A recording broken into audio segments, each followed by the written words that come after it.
بن جاتے ہیں لیڈر، پہلے لیڈر ہوتے ہیں، عوامی لیڈر ہوتے ہیں، لیکن جب وہ حکمران بن جاتے ہیں تو پھر انہیں کچھ یاد نہیں رہتا۔ اس کی وجہ کیا ہے؟ آج تک کوئی یہ جان ہی نہیں سکا کہ اس کی وجہ کیا ہے۔ ہمیں نہیں پتہ چل سکا کہ اس کی وجہ کیا ہے، کہ پہلے جو نعرے ہوتے تھے بعد میں وہی مجبوریاں بن جاتی ہیں۔ اور اگر ایک نظر سے دیکھا جائے تو یہ مجبوریاں ہیں بھی، اس میں کوئی شک بھی نہیں کہ ملک قرضائی ہے، قرضہ دینا ہوتا ہے، قسط دینی ہوتی ہے، تو اس کے لیے پھر یہ سارے کام کرنے پڑتے ہیں۔ اور آئی ایم ایف سے اگر معاہدہ کرنا ہے تو پھر آئی ایم ایف کی جو شرطیں ہوتی ہیں وہ بھی پوری کرنی پڑتی ہیں، کیونکہ تبھی جا کے ہمیں کچھ قرضہ ملے گا۔ قرضہ بھی ہمیں بھیک کی صورت میں ملتا ہے، تو وہ بھیک ہمیں ملے گی اور اسی صورت میں ملے گی کہ ہم ان کی شرطیں مانیں۔ لیکن سوچنے والی بات یہ ہے کہ کیوں یہ نوبت آئی ہے، کیوں ہمارا ملک اس قدر اتنا نیچے کیوں چلا گیا ہے، کیوں قرضہ لینے پہ ہی ہمارا دار و مدار ہے، کیوں قرضہ لیا جاتا ہے ہر دفعہ، کیوں ملک دن بہ دن قرضے کے نیچے دبتا جا رہا ہے، اور اس قرضے کا رزلٹ کیا ہوگا، اینڈ کیا ہوگا۔ ہر دفعہ قرضہ، ملک کو چلانے کے لیے، سسٹم کو چلانے کے لیے ہر دفعہ قرضہ، ہر دفعہ قرضہ، اور پھر قرضہ لے کر وہ جاتا کدھر ہے۔ کچھ لوگ جو ہے وہ سیاسی ایک دوسرے کو وہ تو کہتے ہیں کہ جی وہ کھا گیا اور وہ کھا گیا۔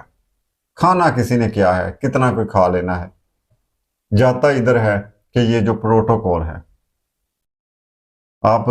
حساب لگائیں کہ ہمارے وزیر کتنے ہیں اور پھر ان کے پروٹوکول، ان کے خرچے، وہ سارے حساب لگائیں۔ یہ جو خرچے ہیں نا، یہ ملک کو لے ڈوبے ہیں۔ یہ اتنے پروٹوکول، اتنی زیادہ وزارتیں، یہ ملک کو لے ڈوبے ہیں۔ یہ سارے عوام پر بوجھ ہیں، یہ غریب عوام کا خون چوس گئے ہیں۔ اچھا، یہاں پر نا ایک میں آپ کو بات بتاتا ہوں کہ سلطان نور الدین زنگی کے زمانے کی بات ہے کہ نور الدین زنگی نے دربار لگایا اور ادھر اعلان کیا کہ کوئی ہے جو حضرت خضر کا دیدار مجھے کروا دے۔ تو ایک بندہ کھڑا ہو گیا، اس نے کہا جی میں آپ کو حضرت خضر کا دیدار کروا سکتا ہوں، لیکن اس کے لیے مجھے 6 مہینے درکار ہیں، 6 مہینے مجھے دریا پر جا کر چلا کاٹنا پڑے گا، اور وہ 6 مہینے جو ہے وہ میرے گھر کا خرچہ وہ آپ اٹھائے، وہ خرچہ چلائیں، اور میں 6 مہینے ادھر بیٹھ کر چلا کاٹوں گا، اس کے بعد میں آپ کو حضرت خضر علیہ السلام کا دیدار کرا دوں گا۔ نور الدین زنگی نے کہا ٹھیک ہے، آرڈر کر دیا کہ اس کے گھر کا خرچہ جو ہے وہ سارا حکومت برداشت کرے گی۔ ٹھیک ہے جی، 6 مہینے گزر گئے، اس کے بعد اس بندے کو بلایا گیا، ہاں بھائی گل کر ہوں۔ اس نے کہا جی جناب کچھ چیلے میں کمی رہ گئی ہے، لہٰذا مجھے 6 مہینے اور لگانے پڑیں گے۔ ٹھیک ہے جی، 6 مہینے اور لگا لو۔ 6 مہینے اور بیٹھا وہ بندہ، اگلے 6 مہینے بھی گزر گئے، تو پھر جب اسے بلایا تو اس نے معذرت کر لی، اس نے کہا جناب عالی میں غریب بندہ تھا، میرے پاس کھانے کو نہیں تھا، میرے بچے بھوکے تھے، تو میں نے تو آپ سے جھوٹ بولا ہے، میں آپ کو دیدار نہیں کروا سکتا۔ نور الدین زنگی نے اعلان کیا کہ اس بندے کے ساتھ کیا کیا جائے۔ اعلان مطلب کہ اپنے وزیر جو ہیں ان سے پوچھا، تو ایک وزیر کھڑا ہوا اور اس نے کہا کہ جی گھوڑوں کے پیچھے باندھ کر اسے زمین پر گھسیٹا جائے اور اس کی جان لے لی جائے۔ ایک بندہ کھڑا ہو گیا، ایک اور وزیر، اس نے کہا نہیں، اس پر کتے چھوڑے جائے، کیونکہ اس نے جھوٹ بولا ہے، سلطان سے اس نے دھوکہ دہی کی ہے۔ ایاز کہ نور الدین زنگی کا بڑا ہی وفادار، تابع دار، فرما بردار تھا ایاز سے پوچھا نور الدین زنگی نے کہ ایاز تم کیا کہتے ہو؟ تو ایاز نے کہا کہ جناب عالی آپ بادشاہ سلامت ہیں، آپ سلطان ہیں، یہ غریب بندہ ہے، اگر اس نے اپنے بچوں کا پیٹ پالنے کے لیے سلطان کے خزانے سے 1 سال راشن اپنے بچوں کو کھلا دیا ہے تو اس سے کوئی فرق نہیں پڑتا، آپ اس کی جو غلطی ہے اسے نظر انداز کریں اور اسے معاف کر دیں، اور پھر دیکھیں یہ کہ اگر آپ کی ریاست میں، آپ کی سلطنت میں کوئی بندہ بھوکا ہے، اس کو اپنے بچوں کا پیٹ پالنے کے لیے اس طرح کا فراڈ کرنا پڑتا ہے، تو اس میں بھی زیادہ تر قصور جو ہے وہ سلطنت کا ہوتا ہے، سلطنت اس کی ذمہ دار ہوتی ہے۔ اچھا، اس سے ظاہر یہ ہوتا ہے کہ یہ جو تینوں وزیر تھے، جو وزیر اچھے ہوتے ہیں نا، جو عوام دوست ہوتے ہیں، وہ ضروری ہوتے ہیں، ملک کے لیے، سلطنت کے لیے ان کی ضرورت ہوتی ہے۔ لیکن جو اس طرح کے ہوتے ہیں کہ جو عوام کو صرف کیڑے مکوڑے سمجھیں اور یہی ان کا ذہن ہو، یہی ان کا دماغ ہو کہ انہیں سزا دیں، انہیں تباہ کر دیں، انہیں ماریں، انہیں یہ کریں، انہیں جیلوں میں بند کریں، تو ایسے جو وزیر ہوتے ہیں نا، یہ بھی نقصان دہ ہوتے ہیں۔ اور ہمارے جتنے بھی لیڈر ہیں ان میں زیادہ تر جو ناکامی کی وجہ ہے وہ یہی ہے کہ ان کے دائیں بائیں جو کھڑے ہوتے ہیں نا، ان کے ساتھ، ان کے آگے پیچھے جو ان کو چلا رہے ہوتے ہیں یا چل رہے ہوتے ہیں، ان کے سامنے بظاہری طور پر تو چل رہے ہوتے ہیں لیکن حقیقت میں انہیں چلا رہے ہوتے ہیں، وہی نقصان دہ ہوتے ہیں۔ آپ دیکھ لیں خان صاحب کو بھی نقصان پہنچانے والے کون ہیں؟ ان کے بڑے قریبی ہیں، جنہوں نے انہیں بڑے بڑے مشورے دیے اور الٹے سیدھے ہر طرح کے مشورے دیے۔ اسی طرح سے عوام دوست وزیر ہونے جو ہیں وہ بھی بڑے ضروری ہوتے ہیں۔ ہم اپنے لیڈروں کے تو نعرے سنتے ہیں کہ یہ کر دیں گے، وہ کر دیں گے، آپ کے لیے آسمان سے تارے توڑ کر لے آئیں گے، لیکن جب وہ حکومت میں آتے ہیں تو پھر وہ سارے سنتے ہیں اپنے وزیروں کی، اور ان کے جو وزیر ہوتے ہیں ان پہ سارا دار و مدار ہوتا ہے۔ ہم نے ہمیشہ دیکھتے آئے ہیں غلطیاں اور خوبیاں ہم تلاش کرتے آئے ہیں اپنے لیڈروں میں، کہ ہمارے لیڈر میں یہ خوبی ہے، دوسرے کے لیڈر میں یہ خامی ہے۔ لیڈر کی خوبی اور خامی سے زیادہ اگر ہم دیکھیں کہ ان کے ساتھ جو چلنے والے ہیں، ان کے دائیں بائیں اور جنہوں کہنے سجے کھبے، ان کے ساتھ جو چلنے والے ہیں وہ کیا ہیں اور کیسے ہیں، کیونکہ ہمیں جس طرف بھی لے کر جانا ہے نا، اس وقت جتنی بھی لیڈرشپ جا رہی ہے نا، وہ ہمیں کسی طرف نہیں لے کر جائیں گے۔ ہمیں جو لے کے جانا ہے وہ انہوں نے لے کے جانا ہے،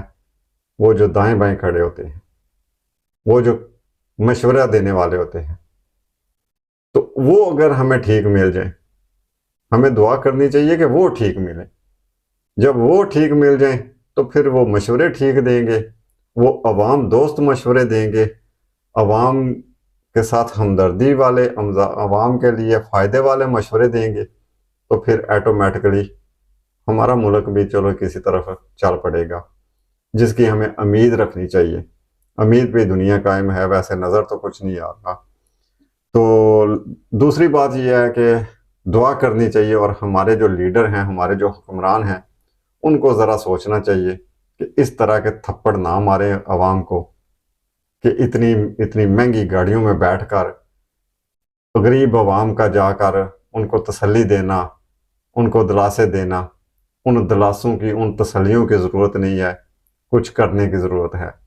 اور اگر کچھ کرنا اسی طرح سے ہے کہ ہر دفعہ IMF سے قرضہ ہی لینا ہے اور عوام پہ اور پٹرول اور بجلی کے ریٹ بڑھا کر وہ بم گرانے ہیں، تو پھر میرے خیال کے مطابق ذرا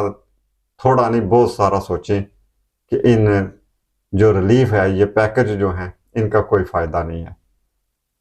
عوام سمجھتے ہیں، سب لوگ سمجھتے ہیں، جن لوگوں کو یہ پیکج ملتے ہیں وہ بھی سمجھتے ہیں کہ یہ 1 مہینے یا 10 دن کے لیے یہ ہمیں پیکج دے کر اس کے بدلے میں یہ جو بجلی یا پٹرول مہنگا ہوتا ہے، وہ جو بم گرتے ہیں، ان کا ہمیں کتنا نقصان ہوتا ہے، یہ ان پیکج لینے والوں کو بھی پتہ ہوتا ہے، وہ بھی جانتے ہیں، ان ساری باتوں کو جانتے ہیں، اور وہ بھی نہیں چاہتے کہ ہمیں یہ ایسے پیکج دے کر، اس طرح کے توڑے ہمیں دے کر ہم پر یہ بم گرائے جائیں۔ لہذا اپنے وزیروں کے مشوروں پر عمل کریں، لیکن یہ بھی دیکھیں کہ وزیر ہیں کتنے اور کتنے ضروری ہیں۔ جو ضروری ہیں وہ ہونے چاہیے، باقی جو ہیں وہ ان کے ساتھ جو ہے وہ معذرت کر لیں، انہوں نے اگے ہاتھ شت جوڑ لو، نہیں تو عوام بھی جوڑ دینے، عوام تے اگے جوڑ دینے ہاتھ، تو کوشش کریں شاید ہمارا ملک اسی طرف چل پڑے جب یہ وزیر، یہ پروٹوکول، یہ گاڑیاں، یہ خرچے کم ہوں گے۔ تو امید ہی کر سکتے ہیں کہ اللہ تعالیٰ نے اس ملک کو بڑی نعمتوں سے نوازا ہے، اور اتنی نعمتیں ہونے کے باوجود یہ ملک قرضائی ہے۔ تو اگر کوئی صحیح معنوں میں صحیح طریقے سے ملک کو چلانے کی کوشش کرے تو اتنے خزانے ہیں ملک میں کہ قرضے وغیرہ کی ضرورت نہیں پڑ سکتی۔ ایک دو بار تو ہے ظاہری بات ہے لینا پڑے گا، لیکن اس کے لیے بھی کچھ پالیسی ہونی چاہیے، یہ پروٹوکول کم ہونے چاہیے۔ جب یہ پروٹوکول کم ہوں گے نا تو اس کے بعد پھر قرضہ لیا بھی جائے گا تو کم سے کم عوام کو پتہ ہوگا، عوام جانتے ہوں گے کہ لینا تو مجبوری ہے، کیونکہ قسط دینی ہے، پچھلے جو پیچھے لے چکے ہیں اس کی قسط دینی ہے، لینا تو ضروری ہے۔ لیکن چلو آگے کوئی بہتری کے آثار تو نظر آ رہے ہیں، یہ پروٹوکول ہے، یہ خرچے تو کم ہو رہے ہیں، اور اس میں کوئی شک نہیں عمران ہاں جس طرح سے چل رہا تھا، وہ جس طرح سے اپنے وزیروں کے خرچے کم کر رہا تھا اور اپنے بھی خرچے کم کر رہا تھا، یہ ریکارڈ ہے۔ بڑے صحافیوں نے اس پر پوری تفصیل سے بات کی ہے کہ عمران خان کے دور میں جو وزیر اعظم اس کا خرچہ تھا وہ کتنا تھا، اور اس سے پہلے کتنا خرچہ ہوتا رہا ہے، اور اس کے بعد بھی اب بھی کتنا خرچہ ہو رہا ہے۔ لہٰذا ہمیں تھوڑا نہیں بہت زیادہ سوچنا ہے۔ اپنا بہت خیال رکھیے گا، اور ہمیں بھی دعاؤں میں یاد رکھیے گا۔ امان اللہ۔